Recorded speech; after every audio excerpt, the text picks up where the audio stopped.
Hello friends, PSC energy ബൂസ്റ്ററിൻ്റെ online ക്ലാസ്സിലേക്ക് എല്ലാ ഉദ്യോഗാർത്ഥികൾക്കും സ്വാഗതം. ഇന്ന് നമ്മൾ എക്സ്ക്രീറ്ററി ഓർഗൻ, ബയോളജിയിൽ എക്സ്ക്രീറ്ററി ഓർഗൻ പഠിച്ചു വരികയായിരുന്നു.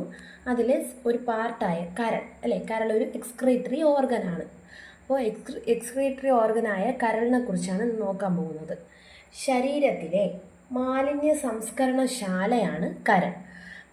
എന്താണ് പറയുന്നത്? ശരീരത്തിലെ മാലിന്യ സംസ്കരണശാല, അതായത് രാസശാല എന്നറിയപ്പെടുന്നത് ആരാണ്? കരളാണ്. കരളിനെ കുറിച്ചുള്ള പഠനമാണ് ഹെപ്പറ്റോളജി. അപ്പോൾ മനുഷ്യ ശരീരത്തിലെ ഏറ്റവും വലിയ ആന്തരിക അവയവവും ഏറ്റവും വലിയ ഗ്രന്ഥിയും ഏതാണ്? കരളാണ്. ശരീരത്തിലെ മാലിന്യ സംസ്കരണശാല, മനുഷ്യ ശരീരത്തിലെ രാസശാല എന്നൊക്കെ അറിയപ്പെടുന്നത് ആരാണ്? കരളാണ്. കരളിനെ കുറിച്ചുള്ള പഠനമാണ് ഹെപ്പറ്റോളജി. മനുഷ്യ ശരീരത്തിലെ ഏറ്റവും വലിയ ആന്തരിക അവയവവും ഏറ്റവും വലിയ ഗ്രന്ഥിയും ഏതാണ്? കരളാണ്. ശരീരത്തിൽ ഏറ്റവും കൂടുതൽ കൊഴുപ്പ്, ഇരുമ്പ് എന്നിവ സംഭരിച്ചു വയ്ക്കുന്നത് എവിടെയാണ്? കരളിലാണ്. കരളിന് ഏകദേശം 1.5 കിലോഗ്രാം ഭാരമുണ്ട്.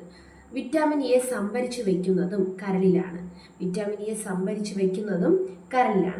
കരളിന്റെ പ്രവർത്തനങ്ങൾക്ക് ആവശ്യമായ ജീവകമാണ് ജീവകം കെ. ജീവകം കെ ആണ് കരളിന്റെ പ്രവർത്തനങ്ങൾക്ക് ആവശ്യമായ ജീവകം. ഓക്കെ അല്ലേ? എന്നാൽ കരൾ സംഭരിച്ചു വയ്ക്കുന്നത് ആരാണ്? അത് ജീവകം എ ആണ്. ഭാരം കൂടിയ കരളുള്ള ജീവിയാണ് ഏത്? പന്നി. കരൾ ഒരു ബഹിർസ്രാവി ഗ്രന്ഥിയാണ്. ഗ്ലൂക്കോസിനെ ഗ്ലൈക്കോജനാക്കി സംഭരിക്കുന്നത് കരളിലാണ്. കരൾ സ്രവിപ്പിക്കുന്ന ദഹനരസമാണ് പിത്തരസം. പിത്തരസം എന്ന് പറഞ്ഞാൽ എന്താ? ബൈൽ. അപ്പോൾ കരൾ സ്രവിപ്പിക്കുന്ന ദഹനരസമാണ് ഏത്? പിത്തരസം. കൊഴുപ്പിനെ വിഘടിപ്പിക്കാൻ സഹായിക്കുന്ന ദ്രവമാണ് പിത്തരസം. പിത്തരസത്തിൽ അടങ്ങിയിരിക്കുന്ന വർണ്ണകണങ്ങളാണ് ഏതൊക്കെ? ബിലിറുബിനും ബിലിവേർഡിനും. പിത്തരസത്തിൽ അടങ്ങിയിരിക്കുന്ന വർണ്ണകങ്ങളാണ് ബിലിറുബിനും ബിലിവേർഡിനും. ഈ പിത്തരസത്തിന് മഞ്ഞ നിറം നൽകുന്ന വർണ്ണവസ്തുവാണ് ബിലിറുബിൻ എന്ന് പറയുന്നത്. പിത്തരസം രക്തത്തിൽ കലരുന്നത് മൂലമാണ് മഞ്ഞപ്പിത്തം ഉണ്ടാകുന്നത്. ജോണ്ടിസ് അല്ലേ? പിത്തരസം രക്തത്തിൽ കലരുന്നത് മൂലമാണ് മഞ്ഞപ്പിത്തം ഉണ്ടാകുന്നത്. പിത്തരസം സംഭരിക്കപ്പെടുന്നത് പിത്താശയത്തിലാണ്. ഏറ്റവും കൂടുതൽ രാസാഗ്നികൾ ഉൽപ്പാദിപ്പിക്കുന്ന അവയവമാണ് ഏത്? കരളെന്ന് പറയുന്നത്. രക്തം കട്ടപിടിക്കാൻ സഹായിക്കുന്ന ഫൈബ്രിനോജൻ, കട്ടപിടിക്കുന്നത് തടയുന്ന ഹെപ്പാരിൻ എന്നിവ നിർമ്മിക്കുന്നത് കരളിലാണ്. ആൽബുമിൻ, ഫൈബ്രിനോജിൻ, പ്രോത്രോംബിൻ, കൊളസ്ട്രോൾ മുതലായവ നിർമ്മിക്കുന്നതും കരളാണ്. ഹെപ്പറ്റൈറ്റിസ്, സിറോസിസ് എന്നിവ ബാധിക്കുന്നത് ഏത് അവയവത്തെയാണ്? കരളിനാണ്. കരളിനെ ബാധിക്കുന്ന 2 രോഗങ്ങളാണ് ഏതൊക്കെ? ഹെപ്പറ്റൈറ്റിസും സിറോസിസ് എന്നിവ ബാധിക്കുന്നത് കരളിനെയാണ്. അമിത മദ്യപാനം മൂലം കരളിലെ കോശങ്ങൾ നശിച്ച് കരൾ പ്രവർത്തനരഹിതമാകുന്ന അവസ്ഥയാണ് സിറോസിസ്. കരളിലെ എന്താണ്?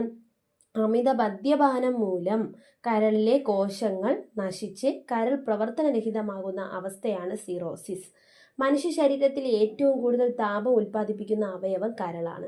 മനുഷ്യ ശരീരത്തിലെ പുനരുജ്ജീവന ശേഷിയുള്ള ഏക അവയവമാണ് കരൾ. അമിനോ ആസിഡുകളുടെ വിഘടന ഫലമായി ഉണ്ടാകുന്ന വിഷപദാർത്ഥമായ അമോണിയ യൂറിയയായി മാറ്റപ്പെടുന്നത് കരളിൽ വെച്ചാണ്.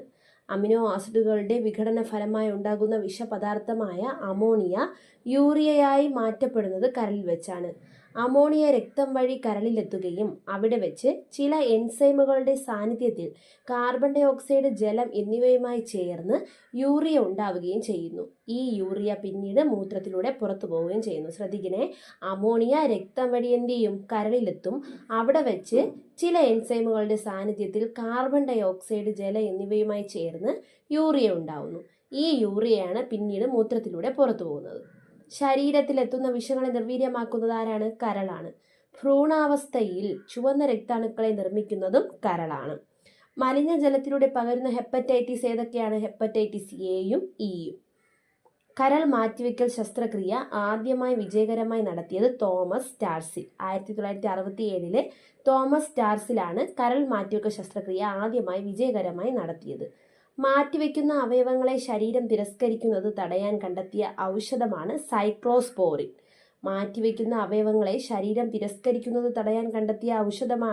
സൈക്ലോസ്പോറിൻ. മനുഷ്യരിലെ മറ്റു പ്രധാന വിസർജന അവയവങ്ങളാണ് ത്വക്കും ശ്വാസകോശവും. ശ്വാസകോശം എങ്ങനെയാണ് വിസർജന അവയവമായിട്ട് മാറുന്നത്? ഓക്സിജനെ സ്വീകരിച്ച് കാർബൺ ഡൈ ഓക്സൈഡിനെ പുറന്തള്ളുന്നത് കൊണ്ട് എന്താണ്? അത് ഒരു വിസർജന അവയവമാണ്. ത്വക്ക് വിയർപ്പിലൂടെയും ജലത്തെയും ലവണങ്ങളെയും പുറന്തള്ളുന്നു. ശ്വാസകോശങ്ങൾ കാർബൺ ഡൈ ഓക്സൈഡിനെ പുറന്തള്ളുന്നതിൽ വലിയ പങ്ക് വഹിക്കുന്നു. അപ്പോൾ എക്സ്ക്രീറ്ററി ഓർഗൻസിൽ വൃക്ക പ്രധാനമായിട്ട് പഠിച്ചു. അടുത്തത് ആരാണ്? കരളാണ്. കരൾ എന്താണ്? മാലിന്യ സംസ്കരണശാല, രാസശാല എന്നൊക്കെ അറിയപ്പെടുന്നു. ഏറ്റവും വലിയ ആന്തരിക അവയവം, വലിയ ഗ്രന്ഥി, കൊഴുപ്പ്, ഇരുമ്പ് എന്നിവയുടെയൊക്കെ സംഭരണം, ഫൈബ്രിനോജൻ, പ്രോത്രോമിൻ, പിന്നെ എന്തിനാണ്?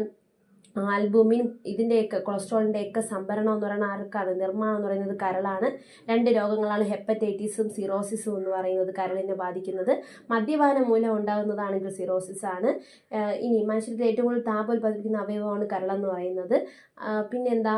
അമിനോ ആസിഡുകളുടെ വിഘടന ഫലമായി ഉണ്ടാകുന്ന വിഷപദാർത്ഥമായ അമോണിയ യൂറിയയായി മാറ്റപ്പെടുന്ന എവിടെ വെച്ചാണ്? കരളിൽ വെച്ചാണ്. മലിനജലത്തിലൂടെ പകരുന്ന 2 രോഗങ്ങളാണ് ഹെപ്പറ്റൈറ്റിസ് എയും ഇയും എന്ന് പറയുന്നത്. കരളിൽ സംഭരിക്കുന്ന വിറ്റാമിൻ എയും കരളിൻ്റെ പ്രവർത്തനത്തിന് ആവശ്യമായത് കെയും ആണ്. ഗ്ലൂക്കോസിനെ ഗ്ലൈക്കോജനാക്കി സംഭരിക്കുന്നത് എവിടെയാണ്? കരളിലാണ്. ഒരു രസം പറഞ്ഞില്ലേ, ദഹനരസം.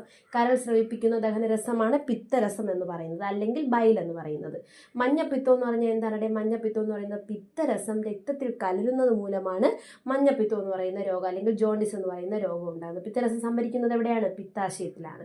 ഓക്കെ അല്ലേ? കൊഴുപ്പിനെ വിഘടിപ്പിക്കാൻ സഹായിക്കുന്ന ദ്രവമാണ് എന്തെന്ന് പറയുന്നത്? പിത്തരസം എന്ന് പറയുന്നത്.